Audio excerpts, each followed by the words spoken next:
Chapter 5 Mana obtains the boon. Narada said, when the goddess Durga vanished and the gods returned to their abodes, what happened next? Oh dear, how did Mana and the Lord of the Mountains perform the great penance? How did he beget a daughter of Mana? Please narrate. Brahma said, O best of Brahmins, O most excellent of my sons, listen to that great account. After bowing to Shiva with devotion, I shall narrate the story which increases devotion. When Vishnu and other gods returned after instructing him, the Lord of Mountains and Mana performed a great penance. Meditating on Shiva and Shiva day and night with devout mind, the couple worshipped them continuously. The beloved of the mountain worshipped the goddess along with Shiva joyously. She gave charitable gifts always to the Brahmins for their satisfaction. Desirous of obtaining a child, she worshipped Shiva every day for 27 years, beginning it in the month of March-April. Observing a fast on the 8th day of the lunar fortnight, she made charitable gifts of sweets, offering of oblation, rice cakes, pudding, and fragrant flowers on the 9th day. She made clay idol of the goddess and worshipped her by offering various things on the banks of the Ganga in Aushadhiprastha. On some days, she observed a complete fast. On some days, she observed sacred rites. Some days, wind alone constituted her food, and some days, she drank only water. With her mind fixed on Shiva, Mana passed 27 years with pleasure and brilliant luster. At the end of 27 years, Uma, the beloved of Shiva, the mother of the world, and identical with the universe, became highly delighted. The goddess Shiva, delighted by her good devotion, appeared in front of Mana in order to bless her. Appearing to her in a form of divine limbs, through a lustrous zone, she smilingly said to Mana. The goddess said, O beloved of the mountain, I am delighted by your penance. O chaste lady, tell me what you desire in your mind. O Mana, whatever is desired by you by penance, sacred rites, and ecstatic contemplation, I shall grant you, and that too whenever you wish for it. Then seeing the goddess in her presence, Mana bowed and spoke these words. Mana said, O goddess, your form has been pursued by me directly just now. I wish to eulogize you. Be pleased. Brahma said, on being thus requested by Mana, the goddess Uma, the enchantress of everyone, embraced Mana and was highly delighted.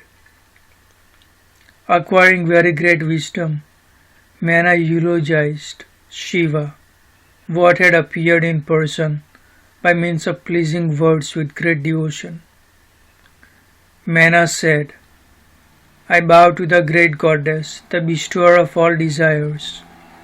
I bow to her who wills great illusion, the creator and sustainer of the universe. I bow to her of contemplative sleep, and to her the wielder of great illusion, and the cause of permanent bliss. I bow to the mother of the universe. I bow to Siddha, having the garland of auspicious lotuses. I bow to the grandmother of perpetual bliss. I bow to the goddess who dispels the sorrow of the devotees, who is a model for all the women and who constitutes the intellect of all living beings. You are the cause of snapping of the feather of ascetics. Which one of you, your powers can be sung by women like me? Your violence mentioned in Atharva Veda. You fulfill my desires.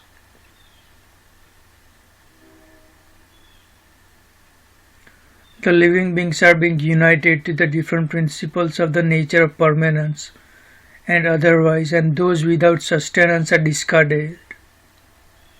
Without substance are discarded. You are inherent power of those permanent principles. In the proper time you became a woman of ability with yogic powers. You are the origin and the sustainer of the worlds. You are the eternal Prakriti, the great, by whom even the Brahmin is brought under control. O you of noble nature, O Mother, be pleased with me. You are the great power latent in fire. You are the burning power of the sun's rays. You are the pleasing power of the extensive moonlight. O Goddess, I bow to you. To good women, you manifest yourself as their beloved.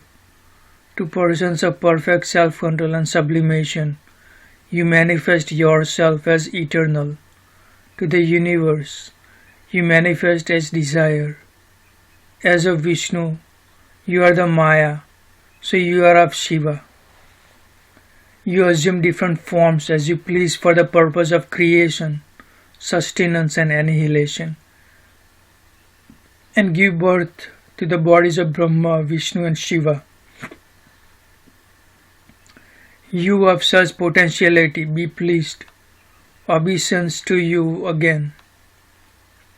Brahma said, thus eulogized, the goddess spoke to Mena, desiring her to choose a boon. Uma said, O Himachal's beloved, you are as favorite to me as my vital air. Whatever you desire, I shall give you. There is nothing that I can withhold from you. On hearing these nectar-like words of the goddess, the delighted Mena, the wife of Himachal, said, Mena said, O Shiva, hail, hail. O great goddess, if you consider me worthy of a boon, I shall choose one.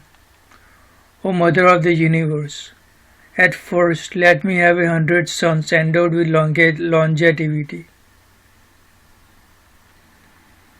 heroism, prosperity and accomplishments.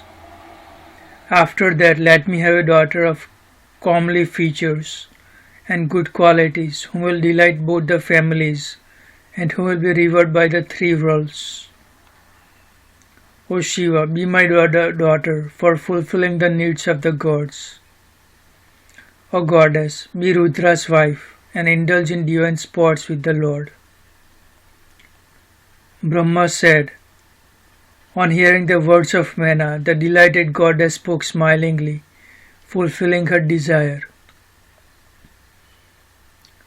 The goddess said, my 100 heroic sons be born to you. One of them very strong will be born at first. I shall be born as your daughter, since I am delighted by your devotion. Since I have been served by gods, I shall fulfill their desire and carry out their activities. Brahma said, saying so, the goddess Shiva vanished from there even as Mena was watching. O dear one, on getting the desired boon from the goddess, Mena attained immeasurable joy. Her misery occasioned by penance vanished. Bowing down in that great direction, the chaste lady of delighted mind returned to her abode, repeating the benediction word, Jai, be victorious. She told her husband about the boon, which had already been understood by him through good omens, by her words, which were rendered useless. On hearing the words of Mana, the Lord of Mountains became delighted. He praised his wife, who was devoted to Shiva, lovingly. O sage, when their mutual sexual intercourse took place, Mana conceived, and the child in the womb gradually grew up. She gave birth to a beautiful son, Mainak, who later on became the worthy recipient of the love of Naga ladies, and who later on entered into an alliance with the Lord of Ocean. O celestial sage, when Indra, the slayer of Vratra, became angry and began to chop off the wings of mountains, he retained his wings, nay, he did not even feel the pain of being wounded by the thunderbolt. He had good limbs, he had innate strength and prowess. He was the most important of all the mountains born of him. He too became the Lord of Mountains. In the city of Himachal, there was a wonderful celebration of the event. The couple were highly delighted. Their pain was at an end. He gave monetary gifts and charitable offerings to Brahmins. The devotion to Shiv and Shiva became increased.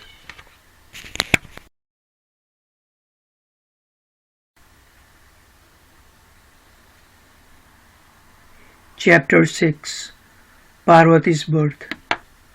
Brahma said, then the couple with great devotion remembered the goddess for her birth in order to carry out the work of the goddess. Then the goddess, who formerly had cast off her body to spite her father by means of her yogic powers, desired to be born of the wife of the mountain. In order to make her own words true, the great goddess, who bestows everything desired, delightedly entered the mind of the mountain with all her constituent elements. Hence he shone with an extraordinary splendor and great joy. With his resplendent brilliance, he of lofty mind became invincible like a blazing fire. Then, in a beneficent hour, the Lord of Mountains deposited in his beloved the entire constituent elements of Shiva by means of ecstatic contemplation.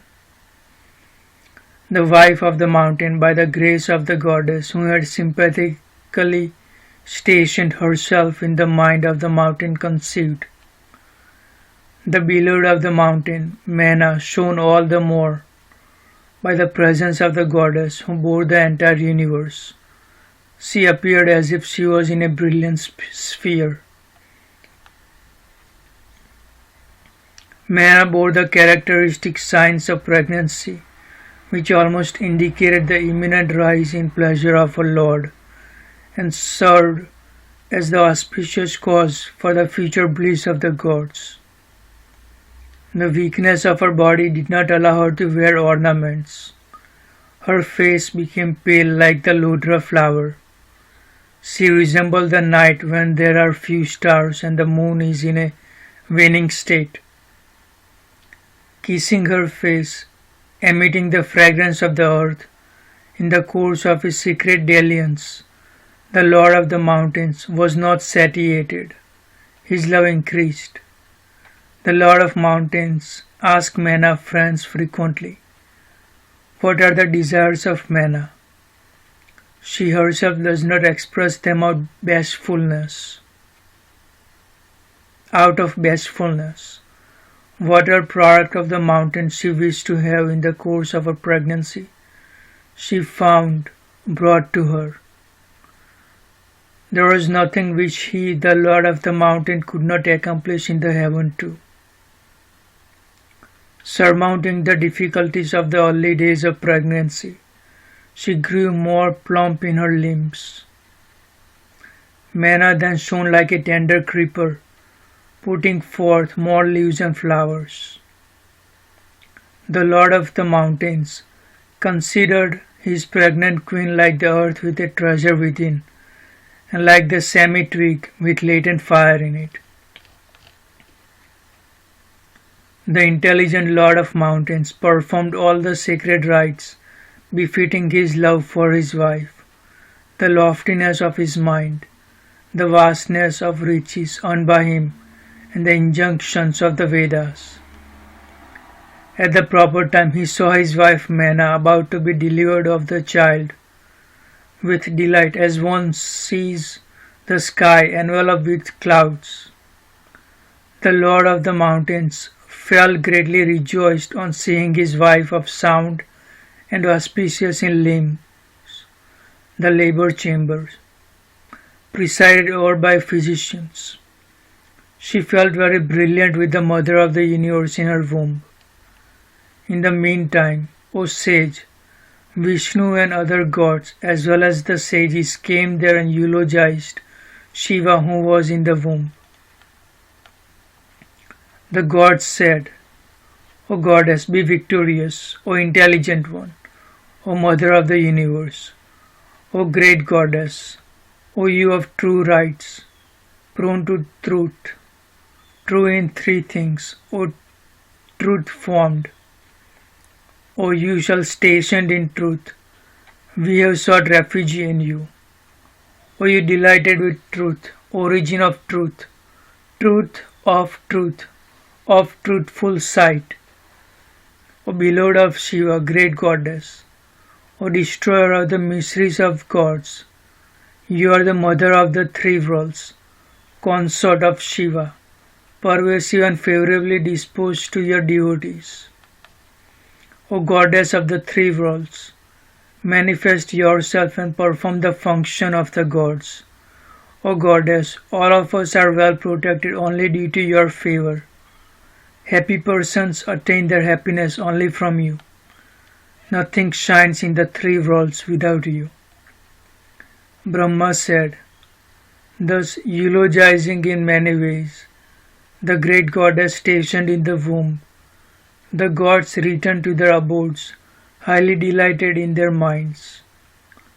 When 9 months were completed, in the 10th month, the goddess, the mother of the universe, bore all the states of a child in the womb in the complete form.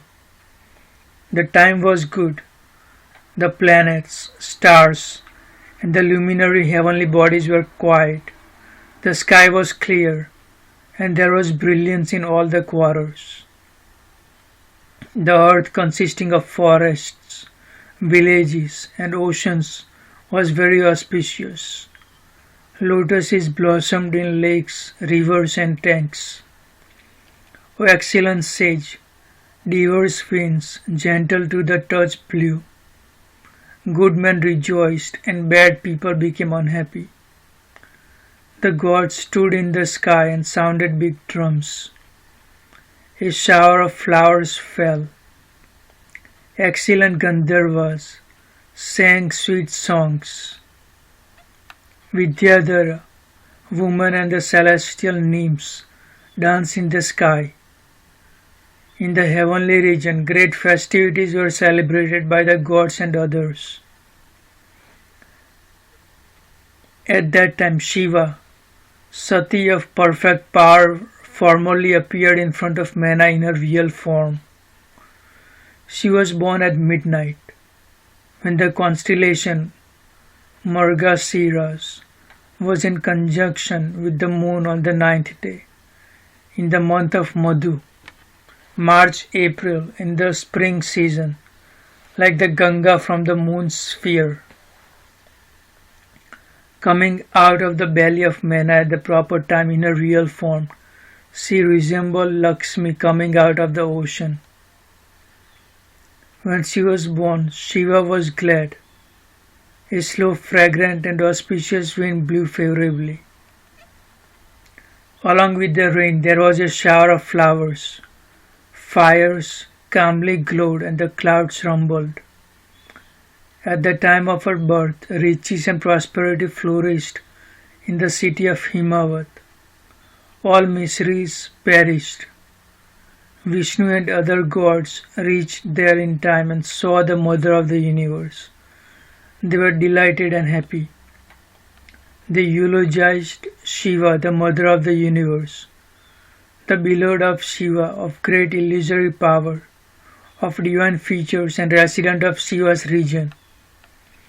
The gods said, O great goddess, O mother of the universe, O achiever of all accomplishments, you alone can carry out the work of the gods, hence we bow to you always. O you favorably disposed to the devotees, do everything conducive to the happiness of the gods. You have fulfilled the desire of Mana, now you fulfill that of Shiva. Brahma said, after eulogizing Shiva thus, Vishnu and other gods bowed to her again delightedly and returned to their abodes, praising her great divine ways. O Narada, Mana rejoiced much on seeing goddess Uma of the splendor of the blue lotus as a daughter. On seeing her divine features, the beloved of the mountain attained perfect knowledge. After that realization, she eulogized the supreme goddess with great delight. Mana said, great favor has been shown by you, O goddess, O mother of the universe, inasmuch as you have manifested yourself in front of me brilliantly. You are the primordial one among all energies. O Shiva, you are the mother of the three worlds. O goddess, you are the beloved of Shiva. You are great goddess, eulogized by the gods. O great goddess, be pleased, remain in my meditation in this form, but have the form of my daughter in public view. On hearing these words of Mana, the wife of the mountain, the delighted goddess, Shiva replied to Mana, the beloved of the mountain, thus. The goddess said, O Mana, formerly you served me excellently. I am delighted by your devotion. I have come near you to grant you a boon. On hearing my words, express your wish and choose a boon. You have chosen the boon, great goddess, become my daughter. Do what is beneficent to the gods.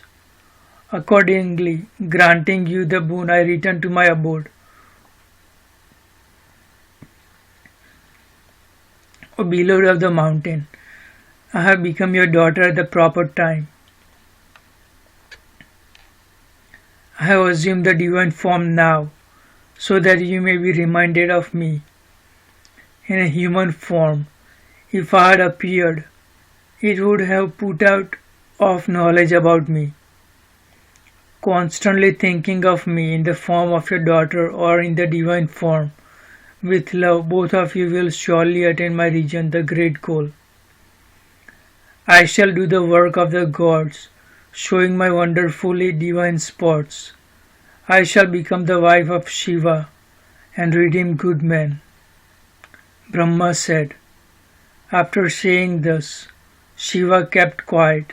Even as the mother was watching with pleasure, she assumed the body of a daughter by her power of illusion.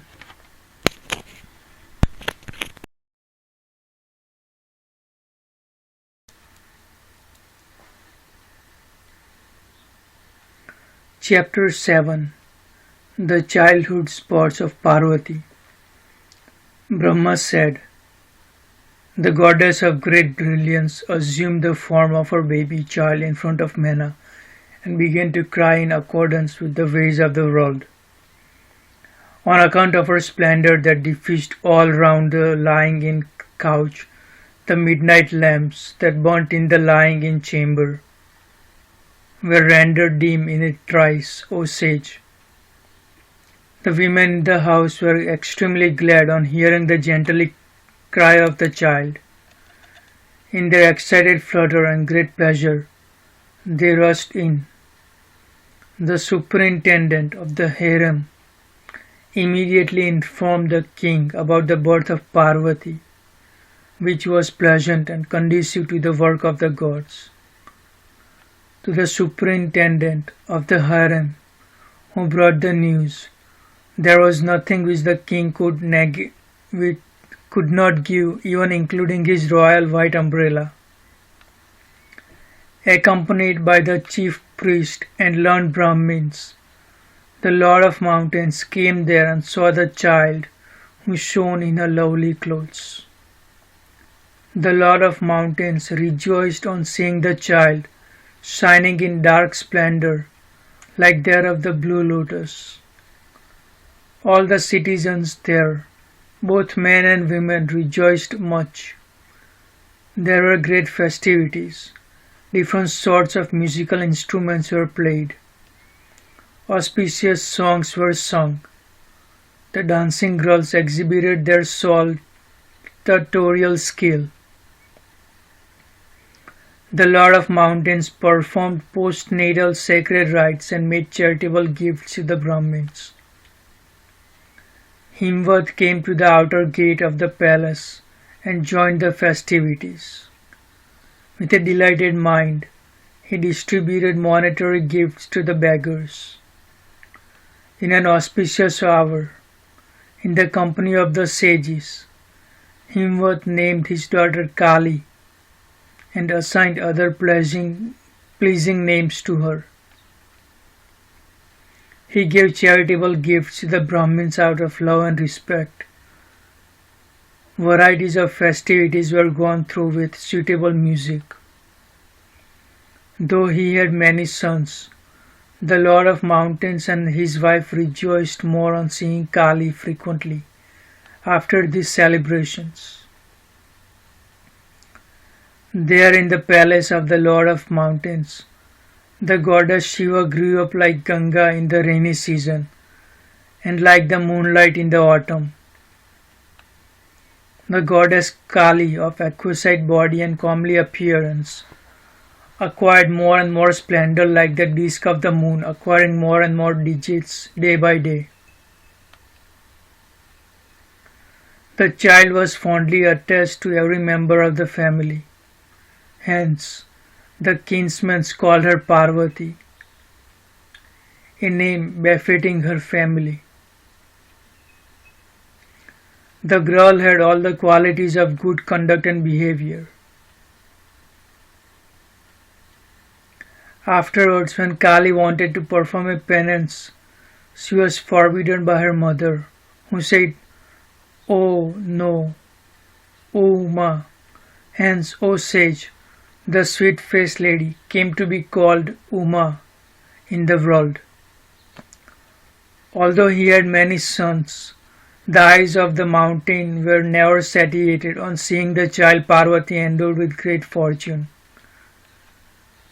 In the spring season, there may be many flowers in full bloom, but the swarms of bees, O excellent sage, are especially drawn to the mango blossom. The mountain Himalaya was both embellished and sanctified by his daughter like a learned man, by his speech of grammatical purity. Just as a lamp in the house is praised by leaping flames of brilliance, just as the path of the good by the Ganga, so also the Lord of Mountain was respected on account of Parvati. During her childhood, the goddess played frequently on the sandy banks of the Ganga in the middle of her playmates, with balls and dolls. O sage, the goddess Shiva, when the suitable time of her education arrived, learnt all the lures from a good preceptor, with concentrated mind and great pleasure. Just as the flock of swans return to the Ganga in the autumnal season, and just as the brilliant luster manifests itself in the medicinal herbs during the night, so also all the learning of the previous birth returned to Kali. O sage, thus I have described one of the divine spots of Shiva. I shall narrate another one of her divine spots. You listen to it lovingly.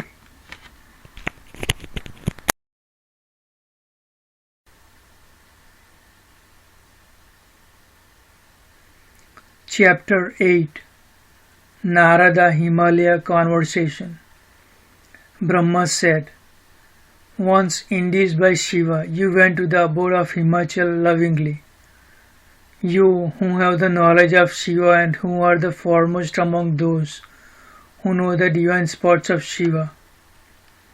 O sage Narada, on seeing you, the Lord of the mountains bowed to you and worshipped you. He called his daughter and asked her to fall at your feet. O excellent sage, he bowed to you again. Himvat joined his palms in reverence and bent his head, considering it his duty, and spoke to you. Himvat said, O sage Narada of good knowledge, O Lord, foremost among the sons of Brahma, you are omniscient, you are sympathetic, you are engaged in rendering help to others. Please read the horoscope of my daughter and tell me about her good and bad fortune. Whose beloved wife will my fortunate daughter be? Brahma said, O excellent sage, being thus requested by Himvat, the Lord of mountains, you looked at Kali's palm and the limbs as well. O dear, you are wise. You know many facts. You are eloquent in speech. You then spoke. Narada said, O Mena, O king of mountains, this daughter of yours has all auspicious signs. Like the first digit of the moon, she will increase day by day. She will delight her husband and heighten the glory of her parents. She will be a great chaste lady. She will grant bliss to everyone always. I see all good signs in the palm of your daughter, O Lord of mountains. There is an abnormal line also. Listen to the indication thereof. Her daughter will be a naked yogin. Her husband will be a naked yogin, without any qualities. He will be free from lust. He will have neither mother nor father. He will be indifferent to honors. His dress and manners will be inauspicious. Brahma said, on hearing your words, the couple thought them true. Both Mena and Himvat were much distressed. O sage, on hearing your words and inferring that indications referred to Shiva, Parvati's joy knew no bounds. Convinced that Narada's words could not be false, Shiva turned her mind and love to Shiva's feet. The Lord of mountains, who was very much grieved in mind, spoke to you. O Narada, O sage, what is the way out? What shall I do? A great misery has befallen us. On hearing that, O sage, who are eloquent in speech, delighted Himvat by your sweet words of auspicious import and spoke to console him. Narada said, O daughter of mountains, listen to my words with affability. They are true. They cannot be false. The lines in the palm are the lines of Brahma. They cannot be untrue. O Lord of mountains, there is no doubt that her husband will be such a person. You now hear what you have to do, whereby you will be happy. There is a bridegroom like that. He is Lord Shiva, who has sportively assumed a physical form. In him all bad characteristics are equal to good characteristics. In a majestic person, a defect does not produce misery. It may well cause misery in a non-majestic person. Sun, fire, and Ganga may be cited as examples. Hence, you give your daughter in marriage to Shiva. That will be a wise step. Lord Shiva, who is the sole Lord, unchanging and without any aberration, is worthy of being resorted to. By performing penance, Shiva can be propitiated quickly and he will accept her undoubtedly. In every respect, Shiva, the Lord of all, is the most suitable person. He cannot be slain even by thunderbolts. He can render Brahma and other distressed. O dear sage, after saying this you continued. You delighted him with auspicious words. You spoke to the king of the mountains. O Lord of mountains, she will be the wife of Shiva and will remain his favorite always. She will be a chaste lady of good rights. She will increase the pleasure of her parents. Performing a penance, she will fascinate Shiva's mind towards herself. He too will marry none else except her. A love akin to this pair will not be found anywhere. Never in the past was it seen, nor will it occur in the future, nor it is current now. O best of mountains, the two will fulfill the work of the gods. They will resuscitate those who have breathed their last. O Lord of mountains, Shiva will become Ardhanarishwara, half male and half female, with your daughter forming half the part of your body. Their meeting once again will be delightful. After propitiating Lord Shiva, the Lord of all, by the power of her penance, your daughter will take away half the body of Shiva. By propitiating Shiva with her penance, she will acquire the luster of gold and will be known as Swarna Gauri. Your daughter will be as fair complexioned as lightning. This girl will be famous in the name of Gauri. She will deserve the respect of Vishnu, Brahma and the other gods. O excellent mountain, you shall not give her to anyone else. This is a secret of the gods. This shall not be revealed to anyone else. O celestial sage, Narad, on hearing these words that he spoke, O sage, the eloquent Himvat spoke thus. Himvat said, O sage Narad, one intelligent one, I have one submission to make. Please listen to it lovingly and make us delightful. It is heard that the great God abhors all attachments. He has perfect self-control.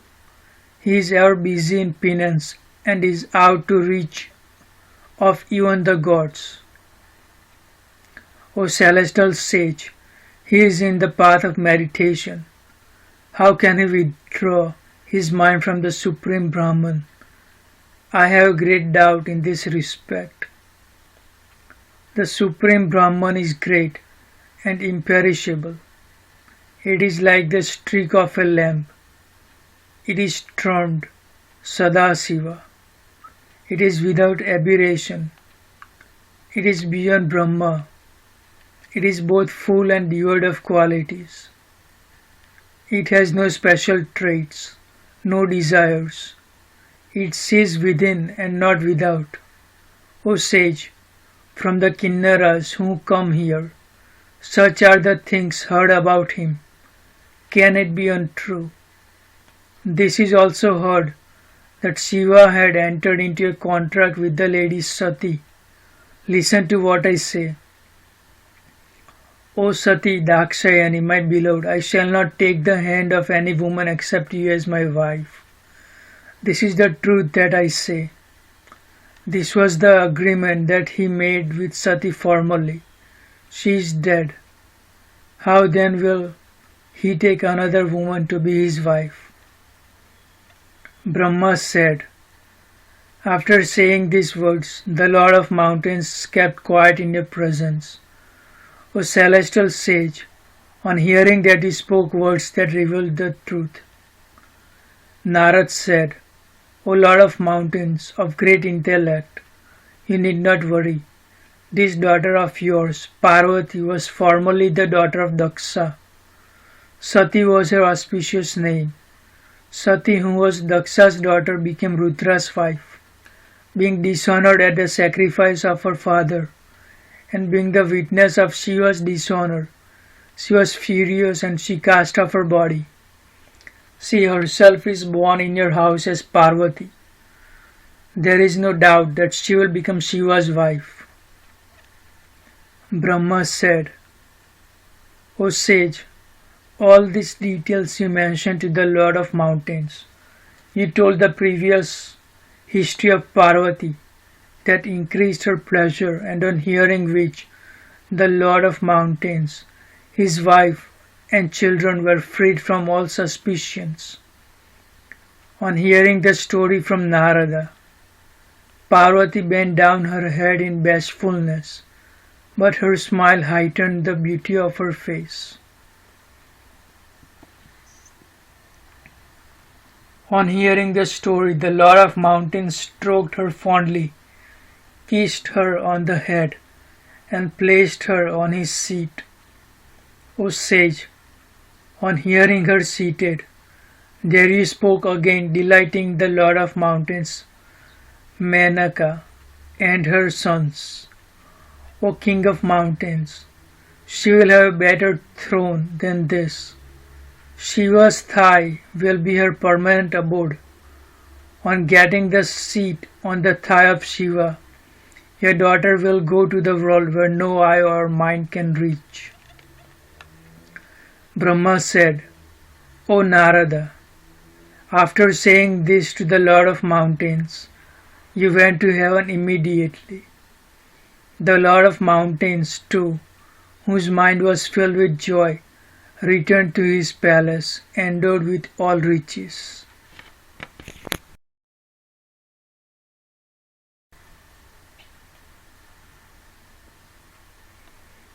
Chapter 9.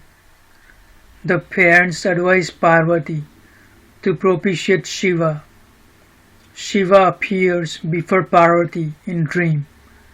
Narad said, O Brahma, O dear one, O foremost among the devotees of Shiva, O intelligent one, taking pity on me, you have narrated a wonderful story to me, and have increased my pleasure thereby.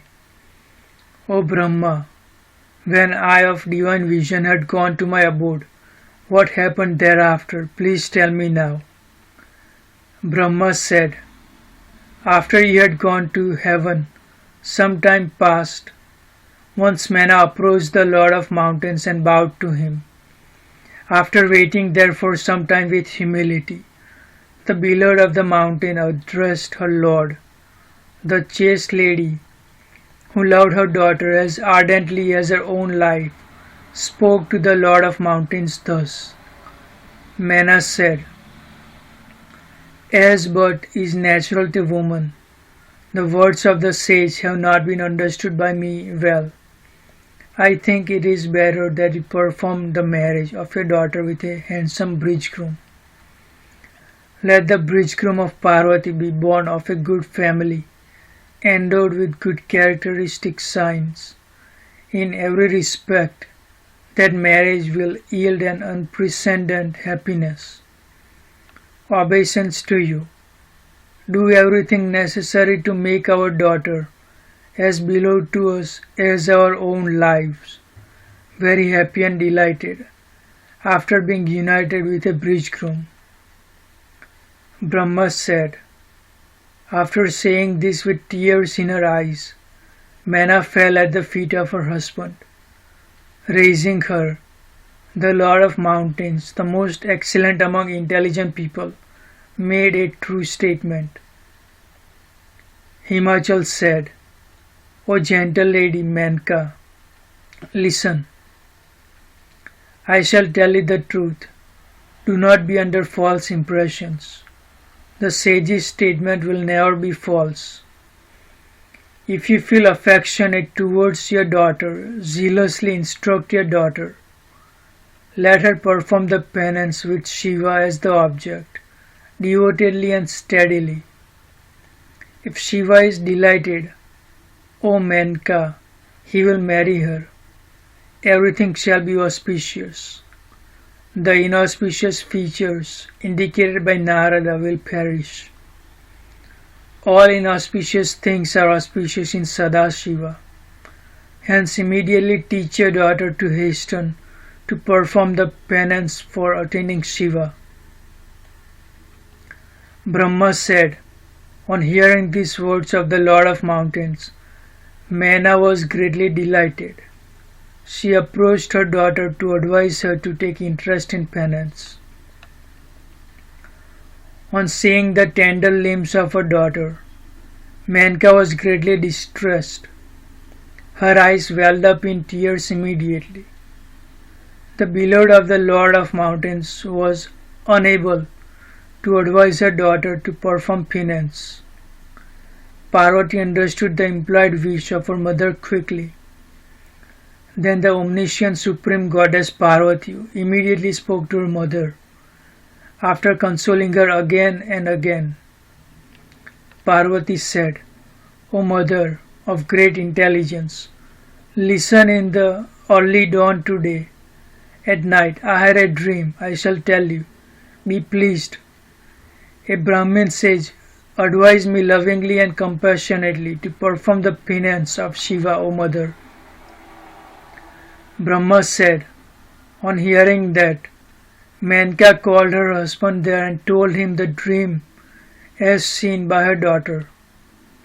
After hearing the dream of his daughter from Menka, the Lord of Mountains was pleased, and he spoke thus to his wife.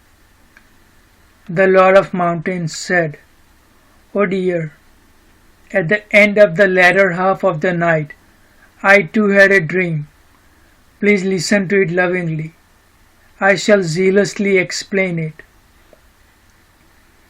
A great saint of exquisite limbs, as mentioned by Narad, arrived my city with very great pleasure in order to perform penance there. Delighted much, I took my daughter there with me. He was recognized as Lord Shiva, the bridegroom as mentioned by Narad. Advising our daughter to render service to that saint, I requested him to approve of it, but he didn't. A great discussion took place between her and Shiva based on Sankhya and Vedanta. Thereafter, at his bidding, my daughter stayed there. Concealing her love in the heart, she served him with devotion. This is the dream I had. O bright-faced lady, and I have told thee all. Hence, dear Mena, for some time the result of this has to be watched. Certainly know this to be the proper step for me. Brahma said, O excellent sage, the Lord of Mountains having thus explained to Menka, both of them remained watching its result, pure in mind. When a few days passed by, Lord Shiva, the goal of saintly men, the cause of protection and enjoyment, wandering here and there in his flutter and excitement due to the separation from Sati, came there with pleasure accompanied by a few of his gunners in order to perform penance. The Lord was completely agitated due to Sati's love and separation from her. He performed his penance there. Parvati engaged in his service continuously accompanied by two of her maids. Although the Lord Shiva was hit and wounded by the arrows of Kama, who was sent thither by the gods to enchant him, he was not swayed at all. Burning Kama there by his fiery eye, on remembering my words, the Lord became angry with me and vanished from the scene. After some time, Lord Shiva quelled the pride of Parvati, but he was propitiated by her again, performing great penance. Following the conventions of the world, the Lord married Parvati after being sponsored by Vishnu. Then everything auspicious ensued.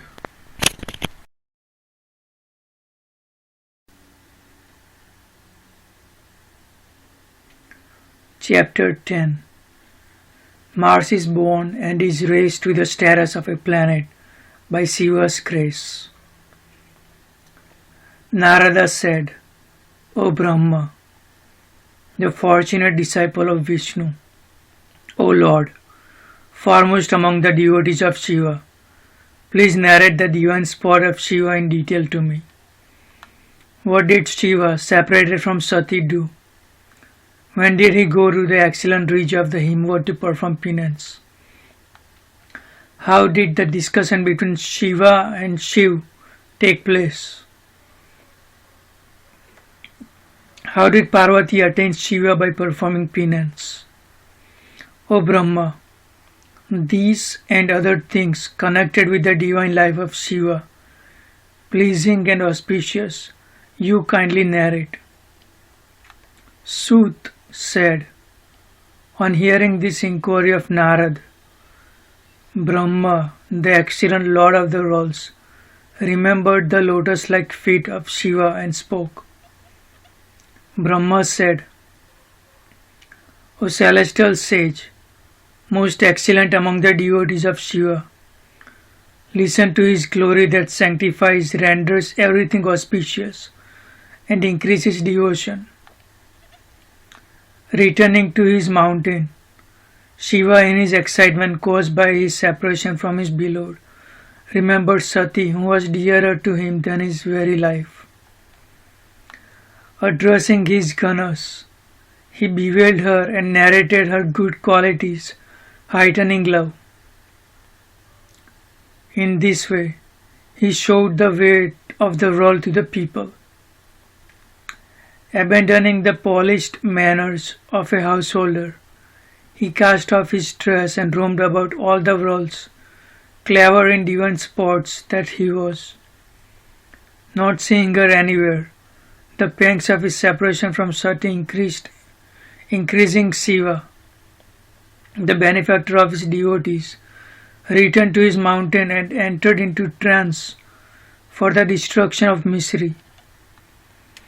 Thereupon he saw his imperishable real form.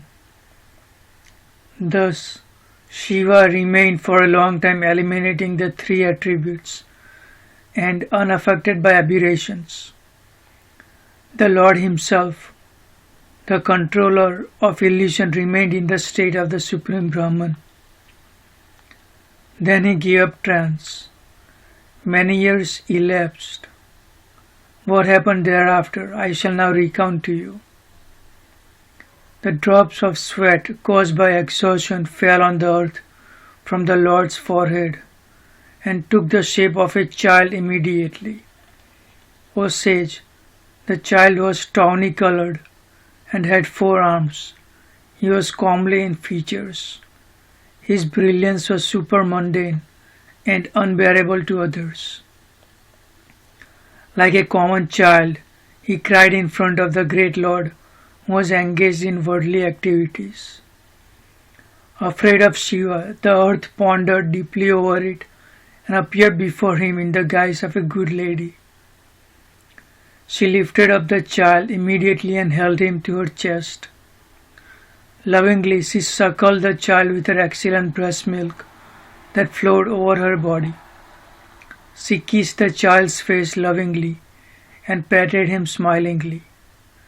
In the absence of Sati, she herself acted as his mother in the interest of Lord Shiva.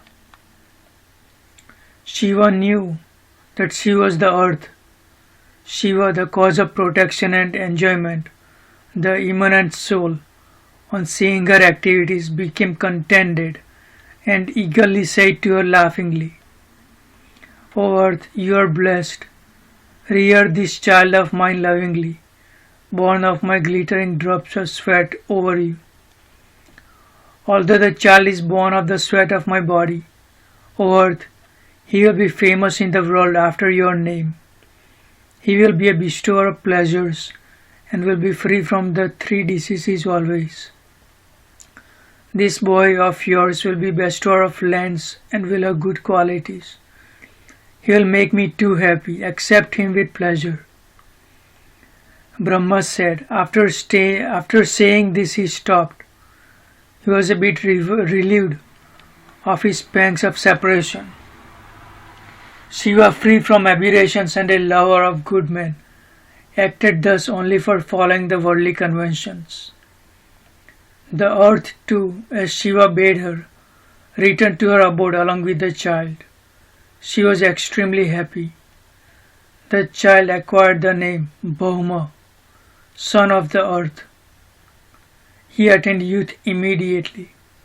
For a long time he worshipped Lord Shiva at Kasi. By the grace of Lord Shiva, the son of the earth acquired the status of a planet. He went to the heavenly sphere beyond the region of Venus. O sage, thus I have told you the story of Shiva and his separation from Sati. Now listen to the story of his performance of penance.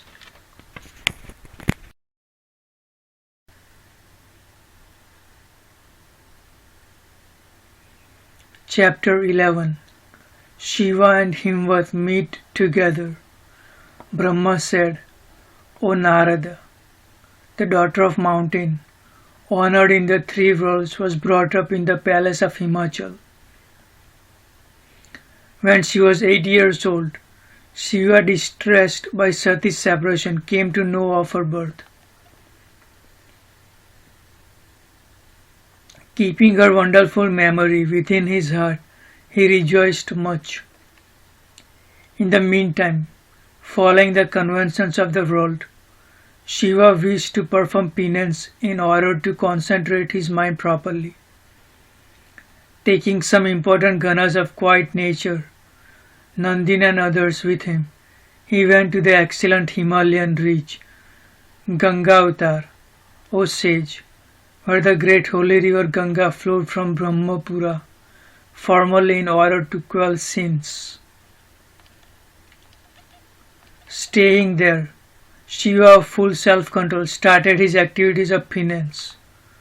With full concentration and alertness, he thought on his own self, the cause of mental knowledge, the eternal, the luminous, free from affliction, identical with the universe, consciousness and bliss without a second, and having no support. When Shiva began his meditation, the Pramathas also began their meditation as well as some ganas, Nandin, Bhrangi, etc.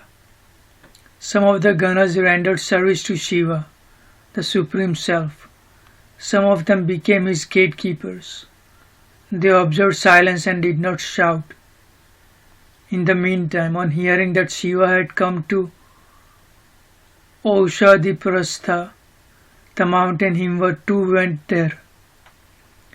Accompanied by his attendants, the Lord of the mountains bowed to the Lord Shiva, worshipped him with pleasure and eulogized him with palms joined in reverence. Lord Himvat said, O great God, Lord of the gods, O Lord Shiva, the three worlds are sustained by you alone, who are Lord of the worlds. Obeisance to thee, O Lord of gods. Obeisance to the one who has assumed the form of a yogin.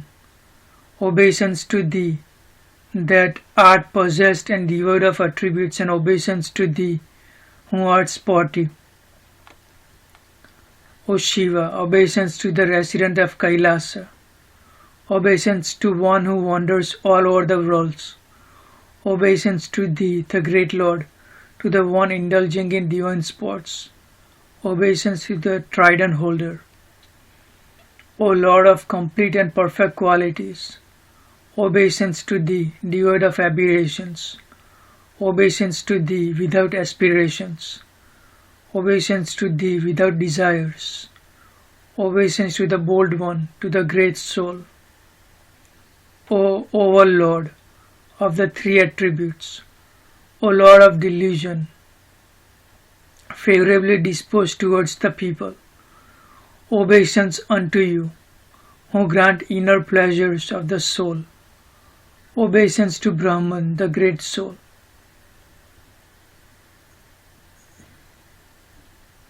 Obeisance to thee, worthy of being served by Vishnu, Brahma and others.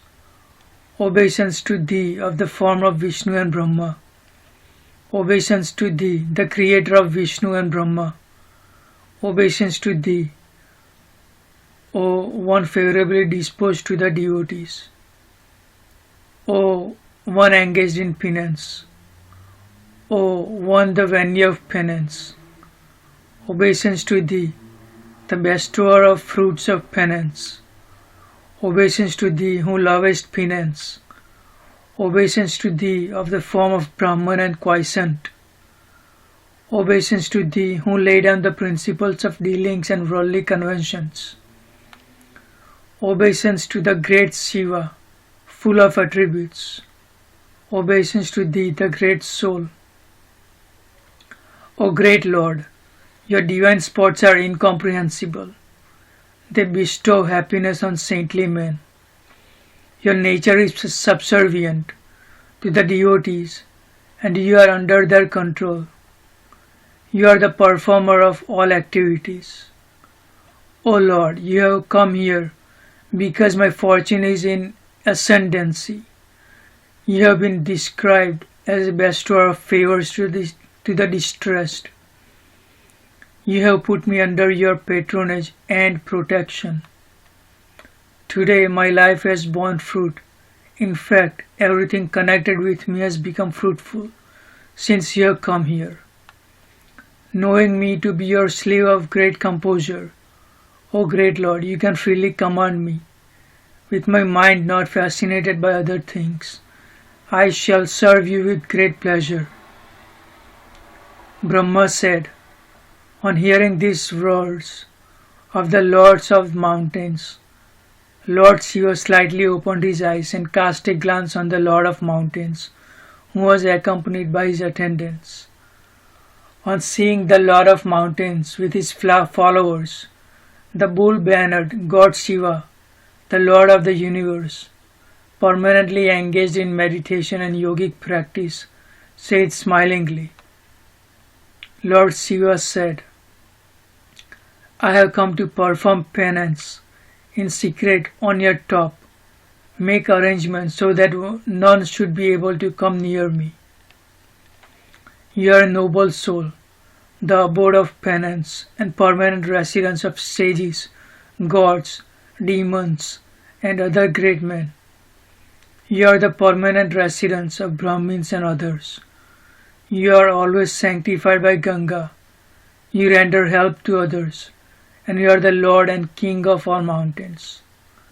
O King of mountains, delighted in resorting to you and controlling my senses and mind, I am going to perform penance here at Ganga Avtaran. O Lord of mountains, O best of mountains, now put forth all endeavor whereby my penance can be conducted without obstacles. O excellent mountains, this alone is the greatest service that you can render. Please arrange for it with due effort. Please return to your abode with your mind full of pleasure. Brahma said, after saying this, the Lord of the worlds, the cause of protection and enjoyment, kept silent. The Lord of the mountains then spoke to Shiva with affection.